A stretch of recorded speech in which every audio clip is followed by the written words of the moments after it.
আসসালামু আলাইকুম। Hello viewers, আশা করি সবাই ভালো আছেন। আলহামদুলিল্লাহ আপনাদের সবার দোয়ায় আমি আমাদের মামুনি আমিও ভালো আছি। তো শারীরিক অসুস্থতার কারণে আর আমার আদমরা ফোনটার উম অনেক সমস্যার কারণে উম এই ২ দিন কোনো ভিডিওই আপলোড করতে পারি নাই।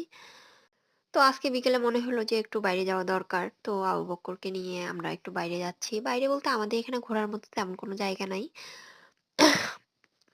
যাচ্ছি ভুরুঙ্গামারীর উদ্দেশ্যে একটু খাবো-দাবো দেন চলে আসবো। এই হচ্ছে আমাদের ঘোরা। তো আমাদের বাসাটা হচ্ছে ভুরুঙ্গামারী ই উপজেলায় পাটেশ্বরীতে।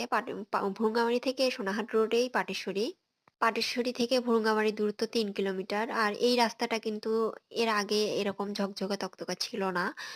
আগে অনেক ভাঙা ছিল। এই রাস্তাটা রিপেয়ার করছে, টু লেন করছে। বিকজ হচ্ছে নেপালের রাজা আসার পর এটা এ ইয়া স্থলবন্দরটা চালু হওয়ার কথা ছিল। তো এর মধ্যেই তো সরকারের পতন হয়ে গেল। বাকিটা ইতিহাস।